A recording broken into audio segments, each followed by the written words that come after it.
नमस्कार दोस्तों, मैं आप सभी का स्वागत करता हूं डिफेंस मास्टर यूट्यूब चैनल पर और एक नया आपके लिए सेशन लेकर आया हूं। और ये डेली बेसिस पे मैंने आपको द हिंदू जो हमारा न्यूज़पेपर होता है उसके ऊपर बेस्ड मैं आपको 10 क्वेश्चन यहाँ पर रेगुलर बेसिस पे यहाँ पर डिस्कस कर रहा हूँ। तो 16, 17 का मैं ऑलरेडी आपके साथ डिस्कशन यहाँ पर कर चुका हूँ। 16 से हमने स्टार्ट किया था और आज ही हमारा सेशन नंबर 3 है, जिसमें आज मैं 18 दिसंबर का आपके साथ द हिंदू क्विज जो है वो आपके साथ डिस्कस करने वाला हूं। तो मैं आप सभी का बहुत बहुत स्वागत करता हूं और अगर आपने इस चैनल को सब्सक्राइब नहीं किया है तो जरूर सब्सक्राइब करें, ताकि जो भी अपकमिंग यहाँ पर वीडियोस होने वाली हैं उनकी भी नोटिफिकेशन आपको यहाँ पर मिलती रहे।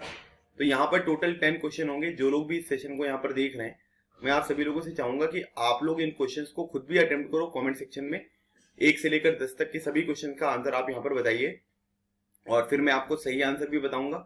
और फिर आप मुझे ये भी बताइएगा कि आपने कितने क्वेश्चन अटेम्प्ट किए, कितने क्वेश्चन आपके सही हुए हैं और कितने क्वेश्चन आपके गलत हुए हैं। ठीक है, तो इस तरीके से ये पूरा का पूरा आपका डिस्कशन यहाँ पर कंटिन्यू होने वाला है। कंप्लीट प्रिपरेशन कोर्स अगर आप चाहते हैं आपके अपकमिंग एफकेट 2021 एग्जामिनेशन के लिए, तो डिफेंस मास्टर में ऑलरेडी ये रनिंग है। 1 मंथ का और 3 मंथ का सब्सक्रिप्शन आपके पास अवेलेबल है। लिंक आपको डिस्क्रिप्शन बॉक्स में मिल जाएगी ऐप को डाउनलोड करने की भी और इस कोर्स की भी। तो डायरेक्टली आप यहाँ से इस कोर्स को परचेज कर सकते हैं। सीडीएस, आईनेट और एफकेट एग्जामिनेशन की अगर आप प्रिपरेशन करना चाह रहे हैं तो इन सभी एग्जामिनेशन की क्लासेस आपको केवल 1 मंथ के सब्सक्रिप्शन पे 1499 पे मिलेगी और 3 मंथ का सब्सक्रिप्शन भी आपके पास यहाँ पर अवेलेबल है, जिसमें आपको कुछ डिस्काउंट भी देखने को मिलेगा। सीडीएस ओटीए की तैयारी अगर आप कर रहे हैं तो इसके कोर्सेज भी हमारे डिफेंस मास्टर ऐप पर अवेलेबल है। ठीक है, 1 मंथ का और 3 मंथ का सब्सक्रिप्शन आपको यहाँ पर देखने को मिलेगा। एनडीए एग्जामिनेशन का जो पेपर 2 होता है, जिसको हम बोलते हैं जनरल एबिलिटी टेस्ट, उसका भी यहाँ पर कोर्स आपके सामने अवेलेबल है। ठीक है, तो जीएटी और इसका भी 1 मंथ का और 3 मंथ का सब्सक्रिप्शन आपको देखने को मिलेगा, जिसमें इंग्लिश, साइंस और जो आपका जनरल नॉलेज है उन सब चीजों को यहाँ पर कवर करी जाती है। तो अगर आपको इनमें से कोई सा भी कोर्स यहाँ पर प्रिपेयर करना है तो आप हमारे डिफेंस मास्टर ऐप को डाउनलोड करके इन कोर्सेज के साथ अपनी प्रिपरेशन को स्टार्ट कर सकते हैं। ठीक है, आज का हमारा पहला जो यहाँ पर क्वेश्चन दिया हुआ है, ये दिया हुआ है कि the data of national family health survey 2019-20, the 5th round of survey program was partially released recently. When did the last round NFHS4 take place? तो अब यहाँ पर क्या हुआ है कि नेशनल फैमिली हेल्थ सर्वे जो है वो यहाँ पर उसकी कुछ बातें हैं जो यहाँ पर रिलीज करी गई हैं। तो उसका अभी ये फेज 1 आया है, मतलब सभी स्टेट्स को यहाँ पर कवर नहीं किया गया है। कुछ स्टेट्स के बारे में इंफॉर्मेशन निकलकर सामने आई है और बहुत ही शॉकिंग इंफॉर्मेशन यहाँ पर पता चल रही है कि भाई माल न्यूट्रिशन वगैरह जो है, वेस्टिंग, स्टंटिंग वगैरह, वो सब हमारे देश में बहुत ज्यादा आपको बढ़ता हुआ दिखाई दे रहा है। ठीक है, तो किस स्टेट ने यहाँ पर जो इम्प्रूवमेंट करी है, लेकिन वो भी पिछले अगर कई सालों में देखेंगे तो वो इम्प्रूवमेंट भी आपको ज्यादा देखने को नहीं मिलेगी। तो ओवरऑल हम ये कह सकते हैं कि यहाँ पर जो डिटेल्स निकलकर सामने आई हैं, इससे बहुत ही ज्यादा कुछ अच्छी इंफॉर्मेशन हमको देखने को नहीं मिल रही है। और कोविड-19 के बाद तो ये आप कह सकते हैं कि सिचुएशन जो है ये और भी ज्यादा आपको खराब होती हुई यहाँ पर दिखाई पड़ेगी। तो अब ये जो नेशनल फैमिली हेल्थ सर्वे का 5th एडिशन यहाँ पर निकलकर सामने आया है, तो इससे रिलेटेड ये क्वेश्चन आपसे यहाँ पर पूछा जा रहा है। तो अब आपको ये बताना है कि इससे पहले वाला जो नेशनल फैमिली हेल्थ सर्वे जो यहाँ पर कंडक्ट किया गया था वो कब किया गया था? 2018-19 में किया गया था, 2010-11 में, 2015-16 या 2012-13 में यहाँ पर किया गया था? इसके बारे में आपको यहाँ पर इंफॉर्मेशन जो है वो यहाँ पर बतानी है। ठीक है, तो बहुत ही इंपॉर्टेंट क्वेश्चन है ये। एग्जामिनेशन में डायरेक्टली इसके ऊपर सवाल पूछे जा सकते हैं। तो याद रखिएगा, मैं आपको सारे यहाँ पर बता देता हूँ। अगर हम पहले फैमिली हेल्थ सर्वे के बारे में बात करेंगे, नेशनल फैमिली हेल्थ सर्वे, तो पहला जो हुआ था ये हुआ था 1992-1993 में। ठीक है, ये फर्स्ट वाला हो गया। उसके बाद अगर हम सेकंड के बारे में बात करेंगे तो जो सेकंड हुआ था ये हुआ था 1998 और 1999 में। और अगर हम थर्ड के बारे में बात करेंगे तो जो थर्ड वाला यहाँ पर हुआ है ये हुआ है 2005 और 2006 में। और जो फोर्थ वाला यहाँ पर आपको देखने को मिलेगा ये मिलेगा आपको 2015 में, 16 में। ठीक है, तो 2015 और 16 में यहाँ पर हुआ है। और फिफ्थ वाला जो है ये 2018-19 में कंडक्ट किया गया था, जिसकी रिपोर्ट अभी 2020 में निकलकर सामने आई है। तो इस क्वेश्चन का जो हमारा राइट आंसर है that is option number C, 2015 and 16। अगला क्वेश्चन दिया हुआ है कि which of the following countries are not bidding for hosting the 2027 AFC Asian Cup. ठीक है, तो एएफसी एशियन कप के बारे में बात हो रही है। तो सबसे पहले तो ये भी पता होना चाहिए कि भाई यहाँ पर जो ये पर्टिकुलर इवेंट होता है ये किस पर्टिकुलर गेम से एसोसिएटेड है। ठीक है, तो यहाँ पर क्या है कि भाई इसमें 4 कंट्रीज के नाम दिए गए, इनमें से आपको बताना है कि कौन यहाँ पर बिड नहीं कर रहा है। ठीक है, तो इंडिया नहीं कर रहा है, ईरान नहीं कर रहा है, कतर नहीं कर रहा है या जापान नहीं कर रहा है। तो इसके बारे में आपसे यहाँ पर पूछी जा रही है। ठीक है, तो अब ये क्वेश्चन आपको यहाँ पर बताना है कि इसका जो हमारा राइट आंसर होगा वो यहाँ पर क्या होगा। तो सबसे पहले तो ये जान लीजिए कि AFC जो है ये फुटबॉल से एसोसिएटेड है। ठीक है, इसमें फुटबॉल का ये टूर्नामेंट है और जो पहली बार यहाँ पर हुआ था वो कब हुआ था, वो हुआ था फर्स्ट टाइम 1956 में। ठीक है, और 1956 में इसको किसने होस्ट किया था, ये होस्ट किया था हांगकांग ने। ठीक है, तो ये भी आप ध्यान रखना। उसके बाद अभी जो ये इवेंट है ना, ये कब के बारे में बात कर रहा है, ये 2027 के बारे में बात कर रहा है। ठीक है, तो 2019 में जो ये इवेंट हुआ था वो कहां पर हुआ था, वो हुआ था UAE में। और 2023 में जो ये इवेंट होगा वो कहां पर होगा, ये होगा आपका चाइना में। ठीक है, अब 2027 मतलब हर 4 साल में ये होता हुआ दिखाई दे रहा है। तो 2027 का जो यहाँ पर इवेंट होगा वो कहां पर, कौन सी कंट्री यहाँ पर होस्ट नहीं कर रही है, मतलब बिड नहीं कर रही है, इंडिया नहीं कर रही है, ईरान नहीं कर रही है, कतर या फिर जापान। तो इसका जो हमारा राइट आंसर है दैट इज जापान। जापान यहाँ पर बिड नहीं कर रहा है, मतलब वो यहाँ पर होस्ट करने के लिए अपनी दावेदारी यहाँ पर पेश नहीं कर रहा है। So right answer is option number D.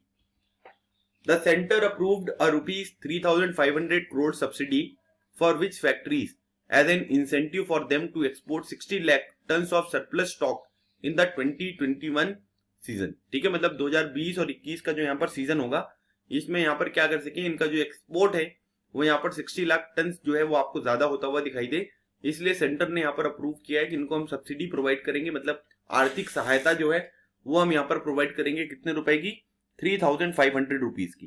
ठीक है, तो आपको बताना है कि ये किसके लिए यहाँ पर किया गया है। तो ये जो चीज यहाँ पर करी गई है शुगर के लिए, कॉटन के लिए, मिलेट के लिए या फिर स्टील के लिए, तो ये जो पर्टिकुलर चीज है ये है sugar. So right answer is option number A. और ये डिसीजन यहाँ पर किसने लिया है, ये लिया है cabinet committee on economic affairs. ठीक है, cabinet committee on economic affairs, उन्होंने यहाँ पर ये डिसीजन जो है वो लिया है। ठीक है, कमिटी ऑन इकोनॉमिक अफेयर्स। ठीक है, तो इसके बारे में भी आपको थोड़ा सा इंफॉर्मेशन जो है वो यहाँ पर होनी चाहिए। और शुगर में अपना एक्सपोर्ट यहाँ पर बढ़ा रहे हैं, क्योंकि एक टर्म आपने सुनी होगी जिसको हम बोलते हैं ट्रेड डेफिसिट। तो ट्रेड डेफिसिट यहाँ पर क्या होता है कि इसमें एक बैलेंस बनाना होता है, जैसे एक्सपोर्ट हो गया आपका और इंपोर्ट हो गया, इनके बीच में एक बैलेंस बनाओगे आप, तब यहाँ पर ट्रेड डेफिसिट यहाँ पर नहीं होगा। लेकिन अगर मान लीजिए कि इंपोर्ट ज्यादा हो गया, मतलब आप सामान ज्यादा मंगवा रहे हैं लेकिन एक्सपोर्ट जो है वो आप यहाँ पर कम कर रहे हैं, तो ये डेफिसिट आपको देखने को मिलेगा। जैसे अभी आपने सुना है रीजनल कॉम्प्रिहेंसिव इकोनॉमिक पार्टनरशिप है ना, उसमें जितनी कंट्रीज हैं उन सबके साथ भारत का जो है वो ट्रेड डेफिसिट आपको देखने को मिलता है। So right answer is what, right answer is option number A. और एक बात ये भी याद रखिएगा शुगर केन के बारे में, तो जो शुगर केन है इसका जो सबसे ज्यादा प्रोडक्शन यहाँ पर होता है वो कहां पर होता है, वो आपको यूपी में देखने को मिलेगा। अगला क्वेश्चन देखते हैं, क्वेश्चन नंबर 4। क्वेश्चन नंबर 4 दिया हुआ है कि which new metric has been introduced in the years human development index by the United Nation. तो इस साल का जो यहाँ पर ह्यूमन डेवलपमेंट इंडेक्स यहाँ पर आने वाला है, तो आपको ये बताना है कि ये जो यूनाइटेड नेशन के द्वारा यहाँ पर किया जाता है, तो इसमें एक नई मैट्रिक जो है उसको यहाँ पर इंट्रोड्यूस करी गई है। ठीक है, और ये पहली बार हुआ है, तो इंपॉर्टेंट क्वेश्चन आपसे एग्जामिनेशन में पूछा जा सकता है।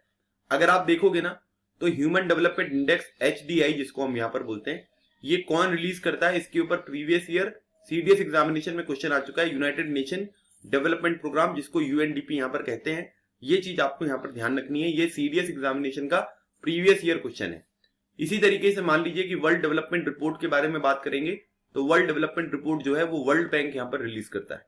ह्यूमन डेवलपमेंट और जो वर्ल्ड डेवलपमेंट है, इन दोनों के बारे में आपको इन्फॉर्मेशन यहाँ पर होनी चाहिए, इनके ऊपर आपके एग्जामिनेशन में डायरेक्टली क्वेश्चन बन सकते हैं। तो वर्ल्ड बैंक यहाँ पर इसको रिलीज करता है, और जो ह्यूमन डेवलपमेंट इंडेक्स होता है इसको यूनाइटेड नेशन डेवलपमेंट प्रोग्राम, मतलब यूनाइटेड नेशन की एक एजेंसी है जो यहाँ पर रिलीज करती हुई आपको दिखाई देगी। तो अब इसमें नया मैट्रिक जो यहाँ पर इंट्रोड्यूस किया गया है, इसका नाम आपको बताना है। जैसे यहाँ पर हैप्पीनेस इंडेक्स के बारे में बात हो रही है, पर कैपिटा कार्बन एमिशन के बारे में बात हो रहा है, पर कैपिटा इनकम डिस्ट्रीब्यूशन के बारे में, और पर कैपिटा फूड प्रोडक्शन के बारे में। तो आपको बताना है कि इसका जो हमारा राइट आंसर होगा वो यहाँ पर क्या होगा। देखिए क्या होता है कि आज के टाइम पीरियड पर हमको डेवलपमेंट में और इन्वायरमेंट में एक प्रॉपर बैलेंस बनाकर चलना है। अगर डेवलपमेंट में और इन्वायरमेंट में हम अगर प्रॉपर बैलेंस यहाँ पर नहीं बना पाएंगे और डेवलपमेंट के बारे में केवल सोचते रहेंगे, तो इससे क्या होगा कि इससे बहुत सारी प्रॉब्लम्स जो है वो फ्यूचर जनरेशन को यहाँ पर फेस करती हुई आप देखते पाओगे। ठीक है, तो इसलिए यहाँ पर बोला गया कि पर कैपिटा कार्बन एमिशन जो है इसके ऊपर भी फोकस किया जाए। आप लोग मुझे ये बताइए कि कमेंट सेक्शन में आपने एक टर्म सुना होगा जिसको बोलते हैं कार्बन टैक्स। ठीक है, तो कार्बन टैक्स यहाँ पर क्या होता है इसके बारे में भी आप बताइएगा, और इस चीज को आप ध्यान रखना, आप अपने ग्रुप डिस्कशन वगैरह में भी इंक्लूड यहाँ पर कर सकते हैं। अगला क्वेश्चन दिया हुआ है कि which of these countries was put into a watch list that the US Treasury suspect of taking measure to devalue their currencies against the dollar. देखिए क्या होता है कि डिवैल्यूएशन यहाँ पर कंट्रीज के द्वारा किया जाता है। अब यहाँ पर क्या है कि जैसे मान लीजिए, जैसे आपको एक एग्जांपल देता हूं, यहाँ पर ये चाइना है, तो चाइना को ना करेंसी मॉनिटरिंग लिस्ट में यहाँ पर रखा गया था। ठीक है, तो ये लोग क्या करते हैं कि भाई देखिए, अगर आपकी करेंसी जो है वो बहुत ज्यादा स्ट्रांग यहाँ पर हो जाएगी। अब करेंसी का स्ट्रांग होने का क्या मतलब हुआ कि करेंसी का स्ट्रांग होने का मतलब ये हुआ कि हर चीज का जो कंपेरिजन होता है वो किसके साथ करते हैं, हम डॉलर के साथ करते हैं। अगर मान लीजिए कि डॉलर है तो $1 की वैल्यू अगर यहाँ पर 100 रुपए है, ठीक है, मतलब अगर आप वो $1 देंगे तो आपको 100 रुपीज यहाँ पर देना पड़ेगा। और यहाँ पर क्या है कि अगर $1 है और आपको केवल 1 रुपीज यहाँ पर देना पड़ रहा है, तो इसका मतलब है कि आपकी जो करेंसी है वो कैसी है, वो बहुत स्ट्रांग है। तो अब ट्रेड क्या होगा कि वो देता होता हुआ नहीं दिखाई देगा, मतलब ट्रेड जो है ये आपको थोड़ा सा कम होता हुआ दिखाई देगा। इसलिए अलग अलग कंट्रीज क्या करती हैं कि अपनी जो करेंसी है इसको डीवैल्यू करती हैं। डीवैल्यू मतलब यहाँ पर थोड़ा सा कम करके रखती हैं ताकि इनकी ट्रेड एक्टिविटीज वगैरह जो हैं वो यहाँ पर आपको थोड़ा सा देखने को मिले। ठीक है, अब यहाँ पर बता सकते हैं आप यहाँ पर कि इनमें से कौन सी कंट्री है जिसको यहाँ पर एक वॉच लिस्ट में रखा गया, was put into a watch list that the US Treasury suspect of taking measure to devalue their currencies against the dollar. तो कौन सी कंट्री की करेंसी है, तो यहाँ पर आपको देखने को मिलेगा सूडान, मैक्सिको, कनाडा या फिर इटली। तो इसका जो हमारा राइट आंसर है that is option number D. केवल इटली ही नहीं है, यहाँ पर आपको चाइना भी देखने को मिलेगा। ठीक है, यहाँ पर आपको जापान भी देखने को मिलेगा। ठीक है, यहाँ पर आपको कोरिया भी देखने को मिलेगा। ठीक है, जर्मनी भी आपको देखने को मिल रहा है, यहाँ पर सिंगापुर और मलेशिया, ये सभी कंट्रीज भी यहाँ पर इनकी मॉनिटरिंग लिस्ट में आपको देखने को मिलेगी। ठीक है, तो इसके बारे में भी आपको थोड़ा सा इंफॉर्मेशन यहाँ पर होनी चाहिए। So right answer is option number D. According to the data released by the Department of Consumer Affairs, how much food grains was damaged in the Food Corporation of India warehouse? ठीक है, between 2011 and 2017 जो food corporation of India है उसके ware house में आपसे ये पूछा जा रहा है कि कितना फूड यहाँ पर जो है वो वेस्ट हुआ। इसके ऊपर एक एडिटोरियल भी आया था कि आज के टाइम पीरियड पर हम लोग सरप्लस प्रोड्यूस कर रहे हैं, लेकिन फिर भी हमारे यहाँ पर जो खाना है वो लोगों को नहीं मिल पा रहा है, क्योंकि जो सही तरीके से यहाँ पर प्रोक्योरमेंट होना चाहिए, जो सही तरीके से यहाँ पर डिस्ट्रीब्यूशन होना चाहिए, वो सब चीजें आपको देखने को नहीं मिल रही हैं। हमने जो वेयर हाउसेस वगैरह प्रोवाइड किए हैं वहां पर भी जो कंडीशन है वो उतनी ज्यादा अच्छी है नहीं, और जो यहाँ पर आपने चीजें प्रोक्योर करी होती हैं वो यहाँ पर खराब होती हुई आपको दिखाई देंगी। तो 2011 से 2017 के बीच में फूड कॉर्पोरेशन ऑफ इंडिया ने यहाँ पर बताया है कि कितना फूड यहाँ पर डैमेज हुआ है। 8,600 टन, 62,000 टन, 25,000 टन या फिर 17,000 टन। तो इसका जो हमारा सही उत्तर है ये है ऑप्शन नंबर बी। इतना सारा फूड आपको यहाँ पर खराब होता हुआ दिखाई दिया, मतलब 62,000 टन जो है वो आपको फूड यहाँ पर खराब होता हुआ दिखाई पड़ा है। So right answer is option number B. Apart from the farmers produce trade and commerce promotion and facilitation bill 2020, the farmers empowerment and protection agreement on price assurance and farm service bill 2020 and the essential commodities amendment bill 2020, the farmers are asking for which other law to be repeal. मतलब अभी जो farmers की protest यहाँ पर हो रही है, तो इसमें क्या है कि ये तीन जो लॉ अभी सेंट्रल गवर्नमेंट ने यहाँ पर पास किए थे, ये ऑर्डिनेंस के थ्रू यहाँ पर पास किए थे। ठीक है, याद रखिएगा, ऑर्डिनेंस जो यहाँ पर पास करता है प्रेसिडेंट, वो आर्टिकल 123 के तहत यहाँ पर पास करता है, जिसकी वैलिडिटी 6 मंथ 6 वीक जो है वो मैक्सिमम आपको देखने को मिलती है। अगर हम गवर्नर के केस के बारे में बात करेंगे तो गवर्नर जो स्टेट गवर्नमेंट में यहाँ पर ऑर्डिनेंस पास करते हैं, जब लोकसभा राज्यसभा सेशन में नहीं होते तो आर्टिकल 123 नहीं होता, वो आर्टिकल 213 होता है। जब हम स्टेट गवर्नमेंट की बात करते हैं तब यहाँ पर ऑर्डिनेंस यहाँ पर इशू होता है, और इसकी भी जो वैलिडिटी होती है वो इतने टाइम तक ही होती है। तो ये जो तीन बिल है इनको तो रिपील करने ही है, लेकिन इसके साथ चौथा बिल कौन सा है जिसको रिपील करने की बात कर रहे हैं, तो industrial relation code 2020, citizenship amendment act 2020, the pesticide management bill 2020 या फिर इलेक्ट्रिसिटी अमेंडमेंट बिल 2020। तो इलेक्ट्रिसिटी अमेंडमेंट बिल को ये रिपील करने की यहाँ पर बात कर रहे हैं। So right answer is option number D. This is very very important question, ये मैंने आपको एडिटोरियल वगैरह में पढ़ाया भी हुआ है, तो इसके बारे में भी आपको थोड़ा सा ध्यान रखना है। अब एक बात और यहाँ पर ध्यान रखना है कि ये जो इलेक्ट्रिसिटी है इसमें भी सब्सिडी वगैरह मिलती थी, लेकिन कई जगह पर जहां पर जैसे मान लीजिए कि राइस का कल्टीवेशन होता है, पैडी जो क्रॉप्स होती है उनका कल्टीवेशन होता है, तो वहां पर जो पंप वगैरह यूज किए जाते हैं ना, उससे बहुत ज्यादा यूज किए जाते हैं, तो उससे बिजली का बिल भी बहुत ज्यादा आता है जो पे नहीं किया जाता। और साथ ही साथ जो वाटर लेवल है ग्राउंड वाटर का, वो भी यहाँ पर आपको लो होता हुआ दिखाई देता है। तो इस वजह से ये प्रॉब्लम आपको देखने को मिल रही है। तो इसको भी यहाँ पर ये बोल रहे हैं कि आप इसको रिपील यहाँ पर कर दीजिए। So right answer is option number D. The union cabinet recently approved the auction of 2251 megahertz of spectrum, है ना, स्पेक्ट्रम का यहाँ पर ऑक्शन हो रहा है। विच of the following spectrum in the frequency band is not a part of auction. अब इनमें से जो ये ऑक्शन यहाँ पर हुआ है ना, इनमें से कौन सा है जो कि यहाँ पर आपको उसका पार्ट देखने को नहीं मिलेगा, कौन सा स्पेक्ट्रम है जो कि पार्ट यहाँ पर नहीं है। 700 मेगाहर्ट्ज, 300 मेगाहर्ट्ज, 1800 मेगाहर्ट्ज या फिर 2000 मेगाहर्ट्ज। देखो स्पेक्ट्रम बेसिकली यहाँ पर क्या होता है कि एक बैंडविड्थ होती है। अब वो बैंडविड्थ में क्या होता है कि जो भी आपके नंबर ऑफ सब्सक्राइबर वगैरह होंगे उनकी जगह यहाँ पर मिलेगी। तो जितना ज्यादा यहाँ पर बैंडविड्थ होगा और जितना कम यहाँ पर कस्टमर होंगे उतनी अच्छी कनेक्टिविटी आपको देखने को मिलेगी। जैसे 2G स्कैम वगैरह के बारे में हम जानते हैं, है ना। तो ये सब क्या है, ये स्पेक्ट्रम की बैंडविड्थ का जो यहाँ पर ऑक्शन हुआ था और जो एलोकेशन यहाँ पर किया गया था वो गलत तरीके से यहाँ पर किया गया था, इसलिए 2G स्कैम वगैरह आपको देखने को मिलेगा। तो अभी जो ये ऑक्शन यहाँ पर है इसमें से कौन कौन सी बैंडविड्थ आपको देखने को मिलेगी, पहले तो हम ये देख लेते हैं। सबसे पहले तो एक तो 700 मेगाहर्ट्ज वाला आपको देखने को मिलेगा, उसके बाद आपको एक 800 मेगाहर्ट्ज वाला आपको देखने को मिला, ठीक है। उसके बाद 900 का भी यहाँ पर आपको देखने को मिल रहा है, फिर 1800 का भी यहाँ पर है, ठीक है, 1800 मेगाहर्ट्ज का भी आपको यहाँ पर देखने को मिल रहा है। और उसके बाद फिर 2300 वाला है, ठीक है, 2300 मेगाहर्ट्ज का एक ऑक्शन यहाँ पर देखने को मिला।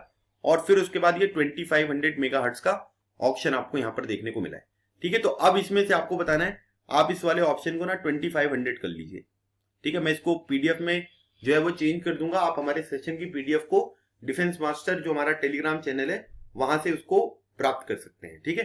तो 700 भी है देखो, ठीक है, उसके बाद 1800 भी है और 2500 भी है, लेकिन 300 मेगाहर्ट्ज आपको देखने को नहीं मिलेगा। सो राइट आंसर क्या है हमारा, ये है option number B. Pakistan has approved what new penalty against rapist. अगर कोई रेप करता है पाकिस्तान में तो अब वहां पर क्या होगा कि एक नई पेनल्टी जो है वो निकलकर सामने आ रही है, ठीक है। तो कौन सी है, chemical castration, public hanging, B heading, death by the firing squad, ठीक है। तो आपको बताना है कि इसका जो हमारा राइट आंसर होगा वो यहाँ पर क्या होगा, ठीक है। और अब यहाँ पर क्या हुआ कि अभी रिसेंटली जो है वो एक रेप हुआ है पाकिस्तान में और उसके बाद इन्होंने यहाँ पर ये बोला है, तो ये केमिकल कास्ट्रेशन जो है वो केमिकल के तहत जो आपके यहाँ पर सेक्स एक्टिविटी होती है उनको रिड्यूस यहाँ पर कर देगा। वो इस तरीके की चीजें जो है वो आपको यहाँ पर देखने को मिलेगी। तो केमिकल कास्ट्रेशन जो है ये पर्टिकुलर एक नई पेनल्टी यहाँ पर रेपिस्ट के अगेंस्ट यहाँ पर अनाउंस करी गई है पाकिस्तान के द्वारा। पाकिस्तान की जो कैपिटल है ये आपको मिलेगी इस्लामाबाद, ये भी आप ध्यान रखिएगा। और पाकिस्तान को एक बेल आउट पैकेज भी मिला है आईएमएफ के द्वारा, इंटरनेशनल मॉनेटरी फंड। और आईएमएफ कब यहाँ पर लोन देता है, जब यहाँ पर कोई कंट्री क्राइसिस वगैरह में आपको फंसी हुई दिखाई देती है। So right answer is option number A. Next दिया हुआ है, the contending candidate for World Trade Organization WTO director general role are from which countries. अब यहां पर क्या है कि भाई देखिए, पहले जो WTO है ना, जिसका हेडक्वार्टर कहां पर है, जिसका हेडक्वार्टर आपको जिनेवा स्विट्जरलैंड में देखने को मिलेगा। पहले WTO का जो नाम था वो था GATT, जिसको बोलते हैं general agreement on trade and tariff. WTO existence में कब आया, 1995। अब यहाँ पर ये 25 साल हो गए, 25 साल में कोई भी डायरेक्टर जनरल जो था वो फीमेल नहीं बना है। इससे पहले जो थे डायरेक्टर जनरल वो थे रॉबर्टो अजीवेदो, ठीक है, वो ब्राजील के थे। तो उनका यहाँ पर अब उन्होंने यहाँ पर छोड़ दिया ये पद, तो अब नए अपॉइंटमेंट होंगे। तो जो नया अपॉइंटमेंट यहाँ पर हो रहा है उसमें ये बोला जा रहा है कि अब जो है वो यहाँ पर जो कैंडिडेट होंगे वो फीमेल कैंडिडेट होंगे। और ये कौन सी दो कंट्री से यहाँ पर हो सकते हैं, India and United state, China and Taiwan, Nigeria and south Korea, या फिर सूडान एंड ऑस्ट्रेलिया। तो इसका जो हमारा राइट आंसर है ये आपको देखने को मिलेगा ऑप्शन नंबर सी। नाइजीरिया की जो कैपिटल है ये है अबूजा, है ना। साउथ कोरिया की कैपिटल है सियोल। तो इसके बारे में भी आपको इंफॉर्मेशन यहाँ पर होनी चाहिए। So right answer is option number C. तो ये थे आज के हमारे 10 क्वेश्चन। आप लोग जरूर बताइएगा कि आपने कितने क्वेश्चन यहाँ पर अटेम्प्ट किए और आपके कितने क्वेश्चन जो है वो यहाँ पर सही हुए हैं। तो इसके बारे में भी आप ध्यान रखना और अपना स्कोर जरूर कमेंट सेक्शन में मेंशन करें। अगर आपको सेशन अच्छा लगा हो तो इसके बारे में भी आप यहाँ पर बता सकते हैं। अब हम मिलेंगे हमारे 20 दिसंबर के जो हमारा द हिंदू न्यूज़पेपर का क्विज है उसके डिस्कशन में। तब तक keep smiling and keep preparing. लगे रहो, एग्जाम क्लियर करो। Thank you so much. जय हिंद।